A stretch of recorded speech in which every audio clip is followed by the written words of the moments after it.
Direito Empresarial Café com Leite. Um gole de conhecimento jurídico na sua rotina. Olá, eu sou Amanda Taide, professora da Universidade de Brasília, UNB, e advogada e parecerista no Pinheiro Neto Advogados. Sou mineira da UFMG, cruzeirense na origem, com passagem em São Paulo, no Largo São Francisco, USP, e candanga fluminense, UNB, de coração. Sou casada, mãe do Pedro, de 7 anos. Oi, meu nome é Pedro, eu gosto de Capitão Tsubasa e do meu malvado favorito 4, de futebol, muito e sou bem rápido. Do Lucas, de 6 anos. Lucas Ataíde, gosto de futebol, também gosto de ver TV, jogar videogame. E tutora do Farofa, nosso vira-lata e membro oficial da família. O Direito Empresarial Café com Leite é aquele podcast que te acompanha indo ou voltando do trabalho, tomando um café ou chá, ou até mesmo fazendo seus exercícios diários. Prepare então a sua xícara de café com leite ou chá e vem comigo para mais um gole de café com leite em Direito Empresarial. A nossa xícara de café com leite de Direito Empresarial de hoje vai tratar do livro Impactos da Reforma da Lei de Falência e Recuperação de Empresas e Risco de Crédito, de autoria de João Paulo Godre. E para isso a gente vai ter a alegria de contar com a participação do próprio autor para comentar o seu livro. O João Paulo Godre é doutor e mestre em Direito Econômico e Desenvolvimento pela PUC Paraná, é sócio do escritório NGA Advogados, vogal titular da Junta Comercial do Estado do Paraná, membro do Turnaround Management Association Brasil, TMA Brasil, e da Associação Paranaense de Direito e Economia, ADEPAR. É professor de Direito Empresarial da pós-graduação Lato Sensu da PUC Paraná e da FAI Business School. Então, João Paulo Godre, é uma alegria enorme ter você aqui no nosso podcast para apresentar, de um modo simples, curto e gostoso, esse tema dos impactos da reforma da Lei de Falência e Recuperação Judicial de Empresas e o risco de crédito. Olá, professora Amanda. É uma grande honra, uma enorme satisfação estar participando do seu podcast. Agradeço a gentileza do convite e a oportunidade de estar aqui conversando com a professora e com os nossos ouvintes. Sem dúvida, esse projeto da professora já ultrapassou todas as fronteiras, já é uma referência hoje no direito empresarial no Brasil. E muito me alegra, sou um ouvinte assíduo do podcast e agora estar participando aqui como um dos entrevistados, de fato, é uma satisfação. Estou à disposição para conversarmos sobre a obra e aprofundar aí os nossos estudos e contribuir com um podcast. João Paulo, conta pra gente um pouco mais de como que surgiu, né, o desejo de escrever esse livro, como que ele se insere, e conta pra gente um pouco mais do prêmio, né, que você foi vencedor em 2024.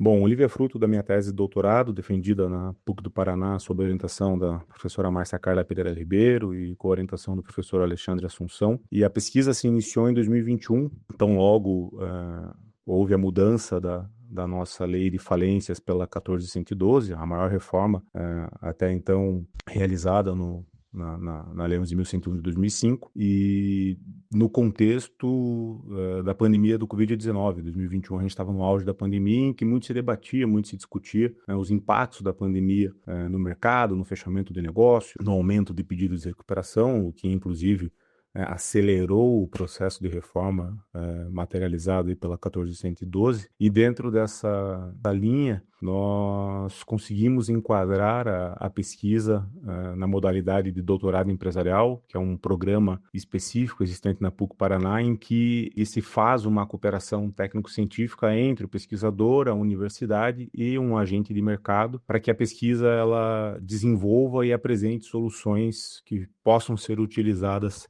no dia a dia por essas empresas que participam desse programa. Então, nós conduzimos a pesquisa dessa forma, fizemos um roteiro de entrevista com esse agente de mercado, que é uma securitizadora de ativos, que nos ajudou a entender também a perspectiva do agente de crédito, do agente que detém capital e se disponibiliza a financiar empresas em crise, que é justamente a pergunta que permeou, em que medida esses agentes de mercado, detentores de capital, se debruçam sobre o sistema falimentar, sobre a Lei 11.101, para conceder ou deixar de conceder crédito. E dentro dessa linha, nós conseguimos desenvolver, inclusive com o apoio e a participação do professor Eduardo Matos, que já esteve aqui no podcast, nós desenvolvemos um modelo econômico a partir de dados extraídos do agente de mercado, da empresa de securitização que participou da pesquisa, para identificarmos, né, o risco de crédito e criar mecanismos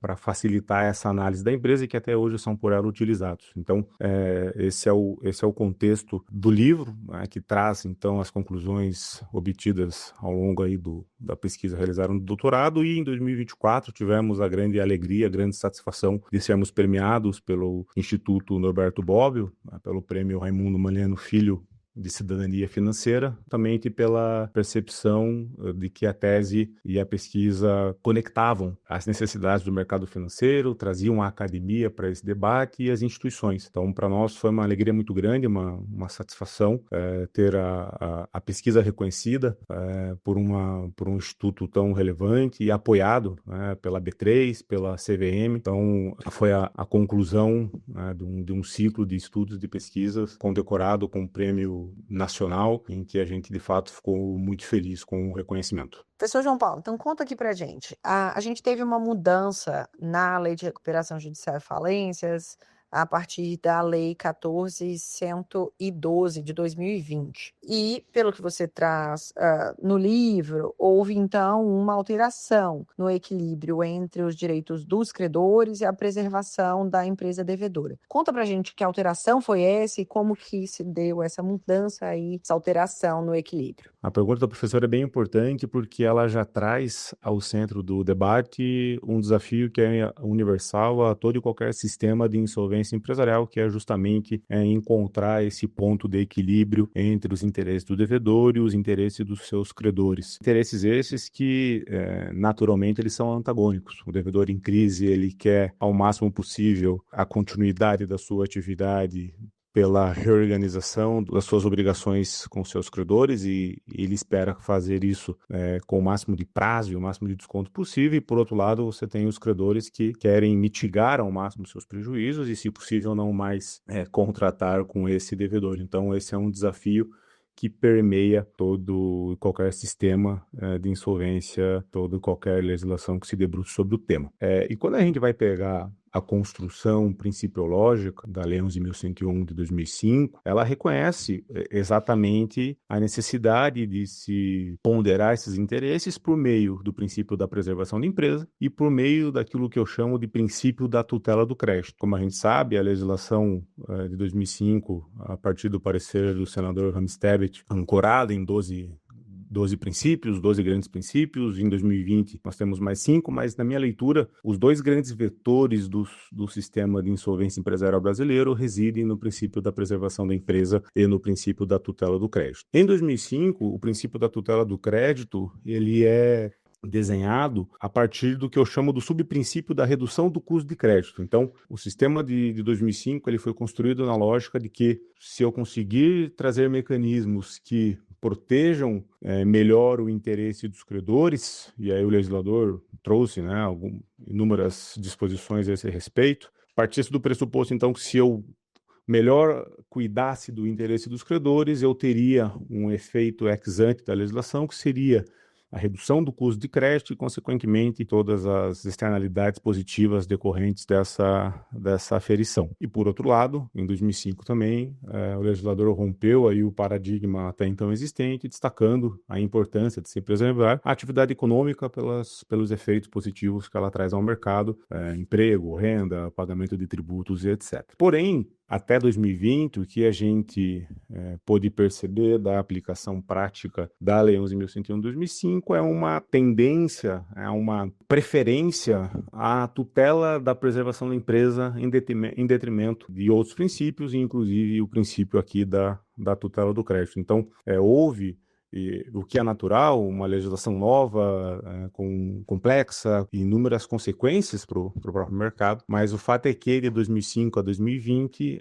houve uma tendência a uma prevalência do princípio da preservação da empresa sobre o princípio da tutela do crédito. Em 2020, o legislador, até mesmo dentro do contexto da própria pandemia, né, em que estávamos atravessando, em que se tinha essa percepção, essa preocupação de como eu trago, como eu proporciono a participação mais ativa desses credores na crise, e especialmente para que esses credores se disponham a disponibilizar crédito a essas empresas em crise, como eu construo, né, ou realinho o sistema para que efetivamente eu volte a estabelecer esse equilíbrio que, como eu disse, é marcante desde a promulgação da Lei 11.101 de 2005. Bom, em 2020, o subprincípio que ganha ênfase pelo legislador é o que eu chamo do subprincípio do fomento ao crédito, de modo que o legislador buscou criar incentivos para que o credor não somente participasse ativamente do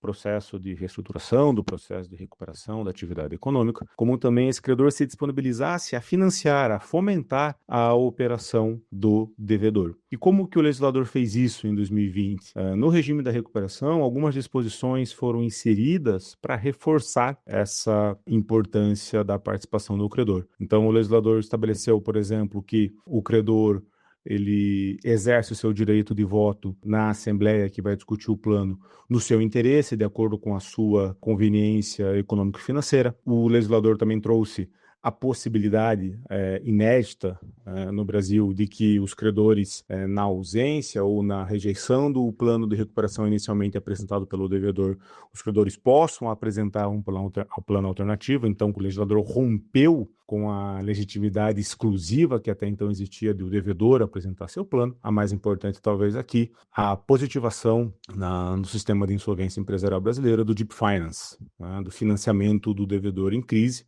de maneira que, a partir dessa positivação, dessa materialização, o legislador passa o recado de que efetivamente reconhece a importância da participação do credor e, mais do que isso, reconhece a importância de criar mecanismos, de criar regras específicas para que aquele credor que fomente a operação, que se disponha a financiar a operação do devedor, tenha condições mais favoráveis de recebimento dentro da dinâmica de se reconhecer que a preservação da empresa, quando viável, tem sim o seu porquê, a sua necessidade e o interesse de toda a coletividade, justamente porque a empresa viável, ela gera emprego, gera renda, gera tributos. Então, para resumir, o legislador, em 2020, a partir do contexto princípio lógico já existente, reforçou a posição do credor por meio de alterações e inclusões pontuais na legislação, mas que geram ou tendem a gerar efeitos significativos nessa relação devedor-credor. E a gente já tem visto exemplos práticos, né, das grandes recuperações judiciais que foram ajuizadas pós-reforma de 2020. Nós temos, né, e acompanhamos o aumento significativo de operações de financiamento DIP. Nós temos planos de credores já aprovados, então efetivamente já é possível perceber algumas consequências e o aproveitamento dessas mudanças pelos agentes envolvidos nos processos de recuperação, especialmente judicial. E o foco do seu livro é justamente, né, na parte de risco de crédito, né? Então, conta agora quais que são os principais impactos dessa reforma da lei sobre as operações de securitização de créditos no mercado brasileiro. Conta aqui para os nossos ouvintes o que é a securitização de créditos e quais que foram, então, os impactos trazidos pela mudança na Lei de Falências e Recuperação Judicial.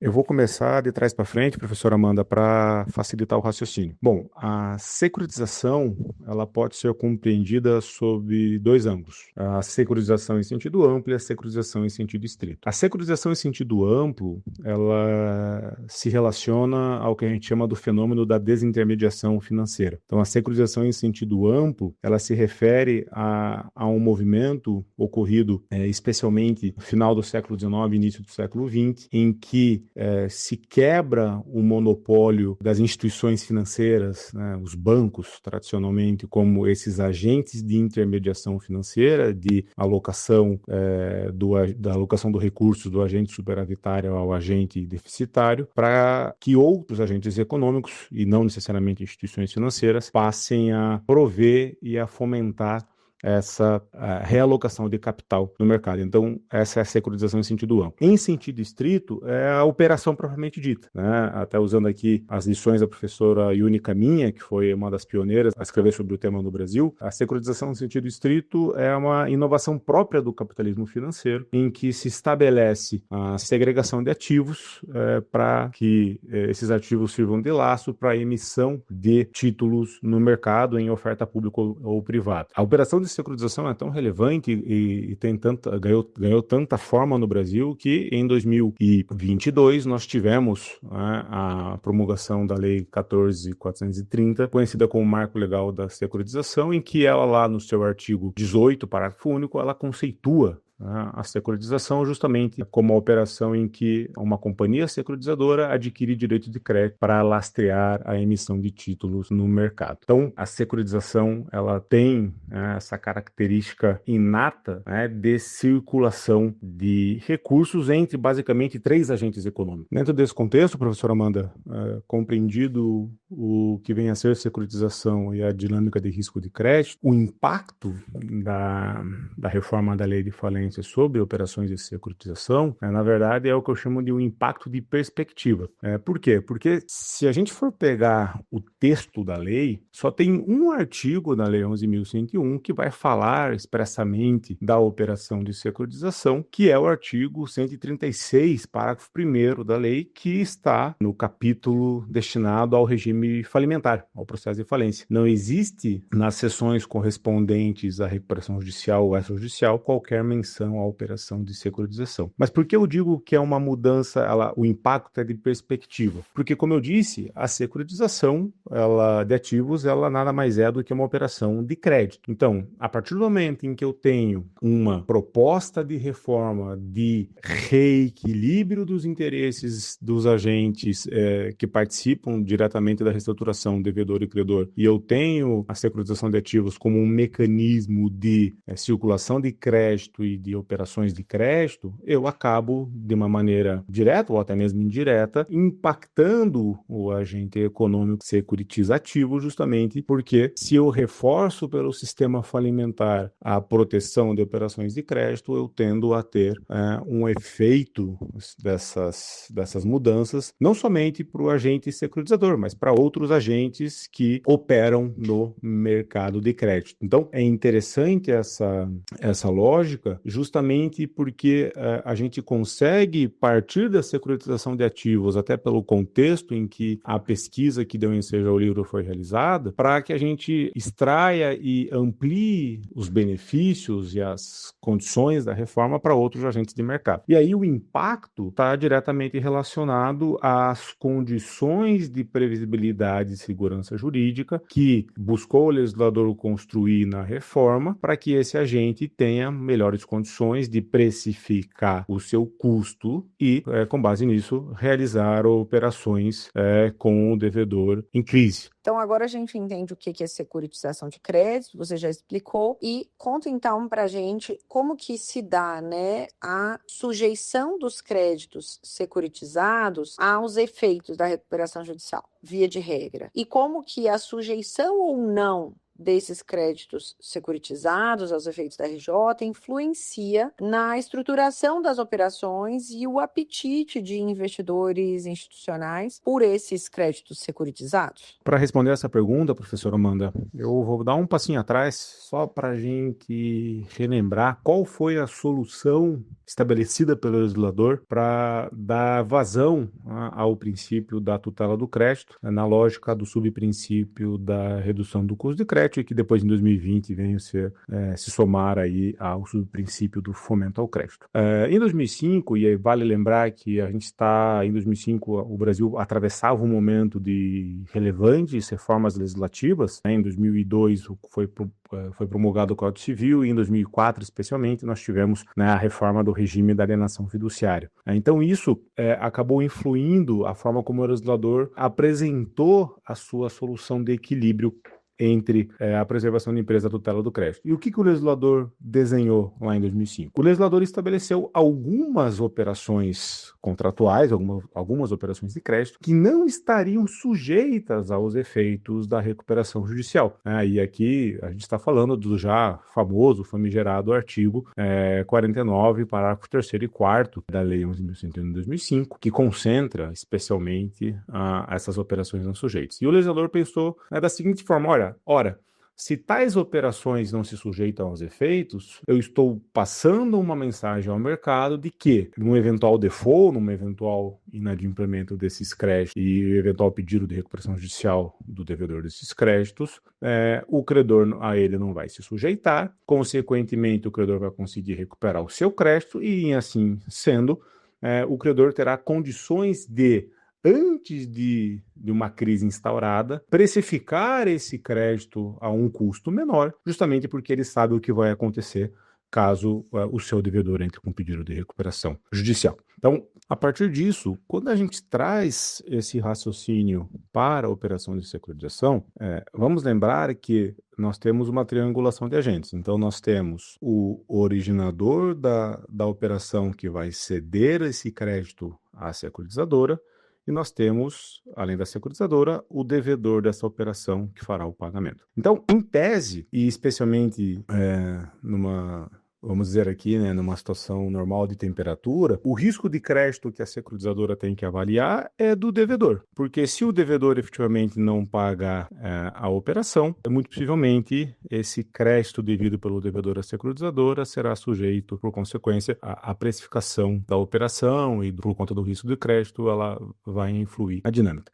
A questão é que no Brasil, por N fatores, as operações de securitização, especialmente por se debruçarem sobre recebíveis, ativos não performados ou a performar, elas são estruturadas de modo que o originador da operação, ou seja, o cedente da operação, ele tenha uma coobrigação em relação a esse crédito cedido. E aqui vem o ponto em relação à sujeição ou não. Por quê? Porque geralmente essa coobrigação ela é fixada, ou as securitizadoras buscam estabelecer por meio de estruturas atinentes à alienação fiduciária, justamente com base naquilo que o legislador estabeleceu, que operações gravadas de alienação fiduciária não se sujeitam aos efeitos de recuperação.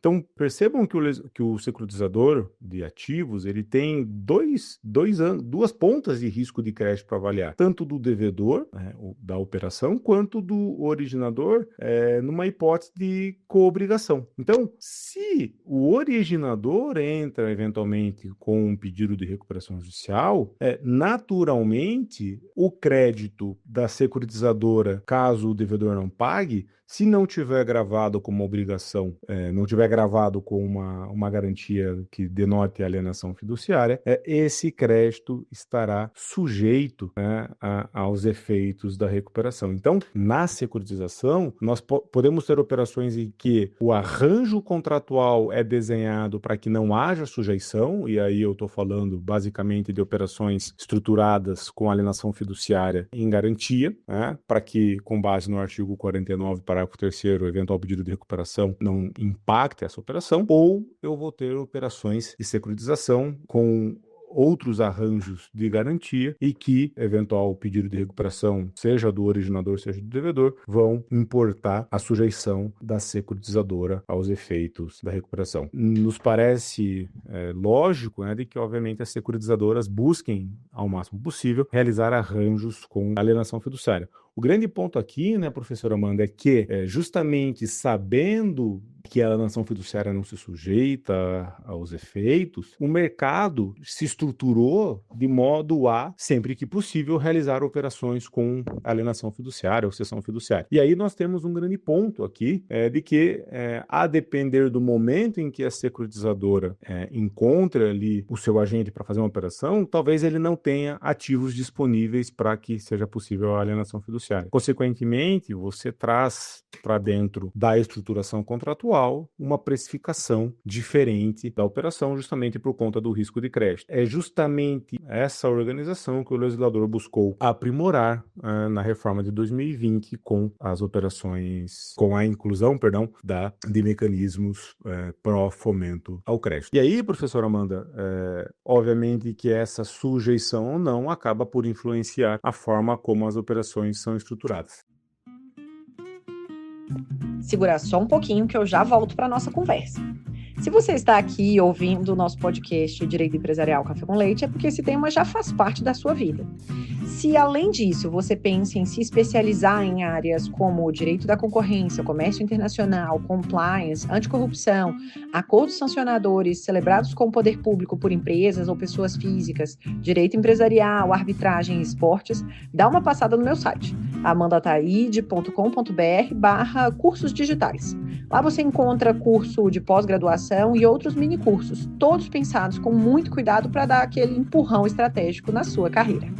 Pronto, eu já peguei uma nova xícara de café com leite e agora vamos voltar para a nossa conversa com o convidado? Então, agora, costurando, né, como que a gente teve essa reforma na Lei de Recuperação e Falências e de que maneira que essa reforma buscou, na visão trazida no seu livro, pelo que eu pude entender, compatibilizar o princípio da preservação da empresa com a eficiência na recuperação dos créditos, inclusive esses créditos securitizados. Quais os desafios práticos que, na sua visão, permanecem nesse equilíbrio? Bom, professora Amanda, aqui nós temos o grande divisor de águas entre os acertos e desacertos da reforma de 2020 na busca desse reequilíbrio entre preservação da empresa e tutela do crédito. E por que eu digo isso? Porque um dos grandes gargalos que nós tivemos entre 2005 e 2020 esteve nas inúmeras discussões, inúmeros debates das consequências da não sujeição de determinados créditos aos efeitos da recuperação judicial. Então, ainda que o legislador em 2005 tenha trazido o que ele chamou de solução de equilíbrio em relação a essas operações não sujeitas e como isso deveria se proceder no curso de uma recuperação judicial, então estou falando aqui, por exemplo, da disposição que estabelece que durante o prazo de suspensão das ações e execuções, o credor não poderia retirar ativos essenciais da posse do devedor para que justamente esses ativos permitissem com que o devedor conseguisse reestruturar o seu negócio e aproveitar desse prazo para negociar com seus credores, se valendo desse ativo, por exemplo. Nós sabemos que, na prática, essa solução de equilíbrio ela não funcionou muito bem. E aqui, né, professora Amanda, independentemente de a gente entrar na dividida, na dinâmica própria da alienação fiduciária, da transferência da propriedade precária ao credor e todos esses pormenores que a gente sabe que a gente poderia ficar aqui mais uns 3, 4 episódios falando, o fato é que essa solução de equilíbrio ela não funcionou adequadamente, gerando inúmeros debates, inúmeras discussões nos tribunais, inclusive demandando aí a atuação bastante ativa do STJ. Em 2020, o legislador, sabendo dessa condição de que a sujeição ou não de crédito aos efeitos da recuperação judicial estava impactando diretamente os mecanismos de reestruturação e a própria posição dos credores, porque no fim da história, os credores detentores de garantias fiduciárias acabaram ficando em posições também que não conseguiriam nem acessar o ativo, tampouco participar do procedimento de reestruturação. O legislador de 2020, sabendo disso, nada fez. Ao contrário, e aqui é uma grande crítica que nós fazemos na obra, que até 2020 era possível contabilizar 11 operações de crédito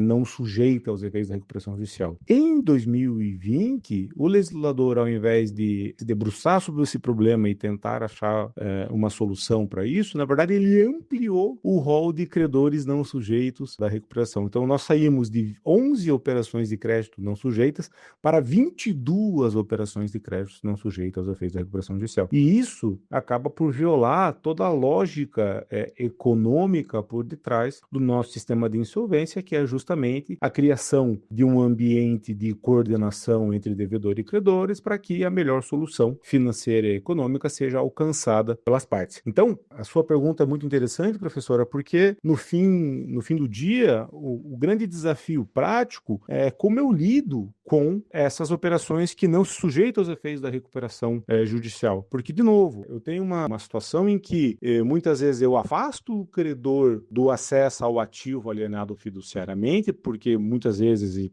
para não dizer 100% das vezes, na grande maioria das vezes, esse ativo ele é essencial à atividade do devedor, então o credor não consegue alcançar. E ao mesmo tempo, o credor não consegue participar, né, das negociações, das medidas de reestruturação que estão sendo tomadas, porque ele está de fora. Então, eu crio aqui um ciclo que eu chamo na obra de ciclo vicioso do crédito, justamente porque o credor, em que pese parecer-lhe benéfico não participar, hoje, na atual conformação dos procedimentos, esse credor não consegue acessar adequadamente os ativos, tampouco é remunerado por isso. Então, o grande desafio prático que remanesce, e aqui, obviamente, isso vai interferir não somente nas operações de securitização, mas em todas as operações que se debrucem sobre crédito, o desafio prático é como eu faço para ainda contemporizar os interesses desse credor que está de fora do jogo e do devedor que muitas vezes precisa desse credor. E a situação ela é interessante, né, professora Amanda, porque hoje a gente tem uma situação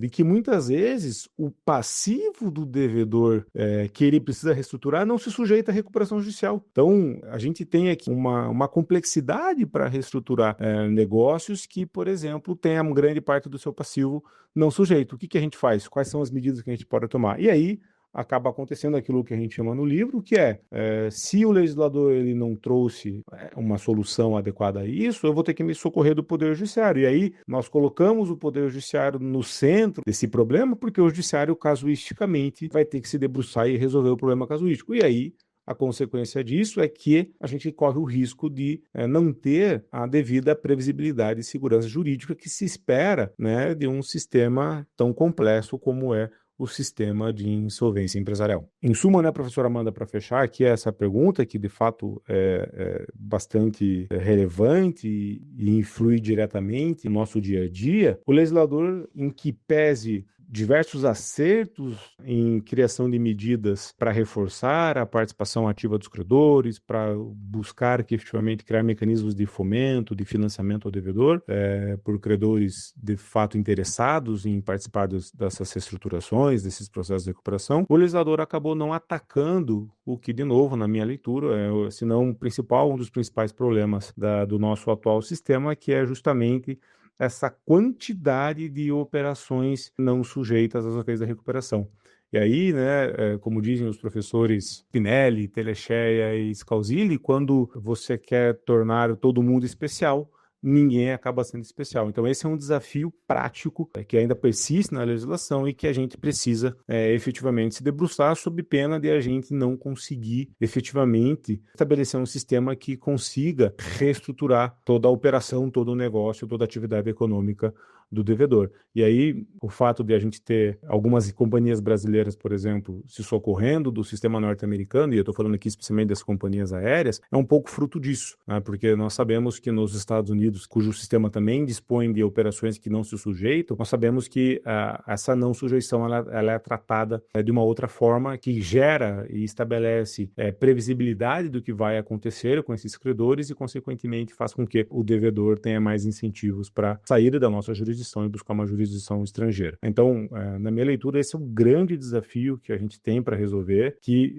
infelizmente não foi endereçado pelo legislador e que, no fim da história, competirá a doutrina e a jurisprudência até que uma nova reforma seja realizada, se debruça sobre o sistema para trazer a melhor solução que atenda tanto aos interesses do devedor como aos interesses dos credores. E quais que são os efeitos econômicos e sistêmicos da reforma da lei sobre o custo do crédito e a avaliação de risco nas instituições financeiras securitizadoras? E fique à vontade para comentar aqui também, nessa última pergunta, outros temas que eventualmente eu não tenha abordado especificamente, que você entenda que são relevantes para trazer aqui o seu ponto da correlação entre risco de crédito e falência RJ. Bom, professora, eu gosto muito da nova economia institucional, que ela tem muito a contribuir aqui com o direito. E quando a gente estuda, né, os autores expoentes da linha da análise econômica, somente Douglas North, o Acemoglu e o Robinson, todos destacam a importância do fator tempo na construção de sistemas eficientes e na obtenção de resultados. Então, dentro dessa linha, ainda em que pese, né, todos esses pios e todas essas críticas que de fato existem à reforma, nós temos aí, em perspectiva de longo prazo, condições e uma percepção de que nós conseguiremos efetivamente obter do nosso sistema de insolvência as melhores condições para equilibrar os interesses do devedor e credor. Eu debato muito com o professor Eduardo Agostinho, professor aqui da PUC do Paraná, sobre essa visão pessimista e otimista da legislação, e a gente sempre chega à conclusão de que a visão otimista é sempre melhor, né? No sentido de que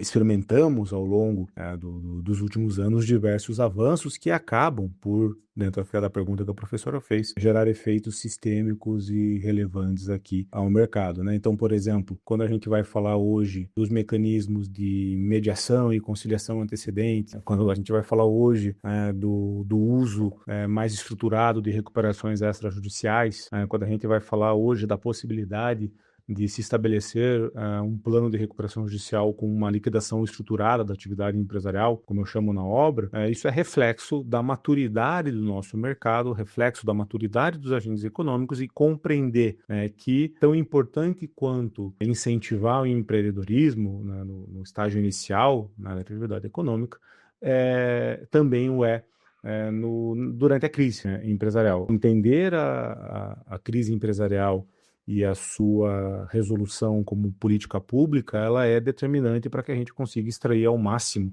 né, os benefícios da atividade empresarial. Então, dentro dessa linha, todos esses institutos que eu acabei citando aqui revelam o número de avanços que nós experimentamos nos últimos anos e como os credores, especialmente, entenderam a importância de participar ativamente, né, dos processos de reestruturação. Obviamente, os desafios são enormes, obviamente, os desafios estão postos, mas compete a nós aqui, operadores, né, desse sistema, extrair o melhor que há nele e, obviamente, naquilo que ele não é adequado, buscar trazer críticas construtivas para que, no fim do dia, o legislador possa apropriar dessas críticas e trazer isso à nossa legislação. Mas o fato né, professora Amanda, fazendo aqui um balanço, a reforma de 2020, ela é positiva no sentido de, pelo menos, demonstrar ao mercado a preocupação do legislador em relação àquilo que é mais importante quando eu falo de crise empresarial, que é o crédito. Trazemos na obra, né, uma expressão chamada, que eu chamo de paradoxo do crédito. O mesmo crédito que leva à crise, é o mesmo crédito que é uma das causas, né, da necessidade do devedor se socorrer, né, do sistema de insolvência empresarial, é o que vai permitir com que esse devedor, desde que ele seja viável, obviamente, a voltar ao mercado, a se reestruturar, a passar por essa crise. Então, o fato do nosso legislador ter se debruçado sobre isso, ter trazido a positivação do Deep Finance, ter trazido, né, a possibilidade da apresentação do plano alternativo, ter ampliado o escopo de atuação, as funções do administrador judicial para reduzir ainda mais a assimetria informacional existente entre devedor e credor, são sinais positivos, na minha leitura, de que, de fato, o legislador brasileiro e o Brasil, como país, entende a necessidade de tratar adequadamente a crise empresarial, porque, no fim do dia, é por meio da atividade empresarial que nós temos a geração de empregos, de renda, de tributos, que vão permitir o desenvolvimento de diversas outras políticas públicas. Então, os desafios são grandes, os desafios são complexos, mas eu acredito que oportunidades como essa que nós estamos tendo aqui no seu podcast são essenciais e determinantes para que a gente consiga superar esses desafios e construir de fato um sistema que nós entendamos adequado e eficiente para proteger todos os interesses que circundam a atividade empresarial. E agora uma pergunta específica dessa nova temporada para a gente poder aproveitar esse contexto de Copa do Mundo.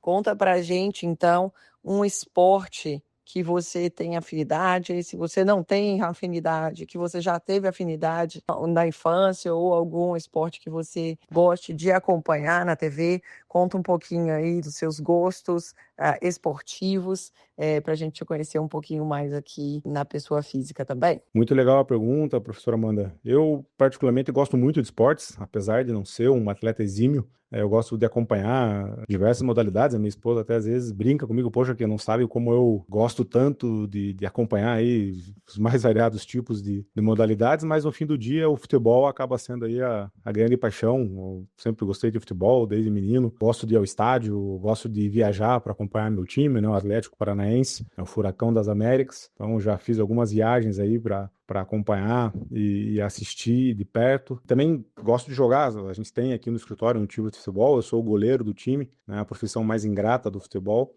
Gosto muito, acho que esportes fazem bem para nós, fazem bem para o nosso dia a dia, né, para o nosso corpo, para a nossa mente, então a pergunta é ótima, ainda mais em tempos de Copa do Mundo, né, em que o Hexa precisa vir.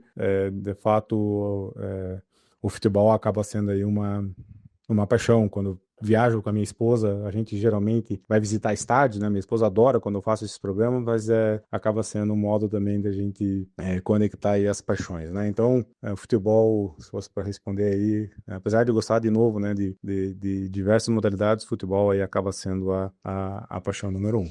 E aproveito, né, professora, para mais uma vez agradecer ao convite, à gentileza e ao espaço aqui que nós tivemos no podcast. Mais uma vez, como eu disse, né, já é um sucesso e é muito legal de ouvinte a um dos seus entrevistados. Estou à disposição aí para o que precisar, conte sempre comigo. Um forte abraço. A nossa xícara de café com leite de Direito Empresarial de hoje chegou, então, ao fim. Agora eu quero saber de você. O episódio foi útil? Fez sentido para a sua vida profissional ou acadêmica? Você quer continuar essa conversa fora daqui? Se sim, acesse podcast.direitoempresarialcafécomleite.com.br e me siga nas redes. Instagram, @Direito Empresarial Café com Leite, no YouTube, @Professora Amanda Taide, no LinkedIn, Amanda Taide. Obrigada pela companhia e até o próximo episódio do Direito Empresarial Café com Leite. Tchau, tchau!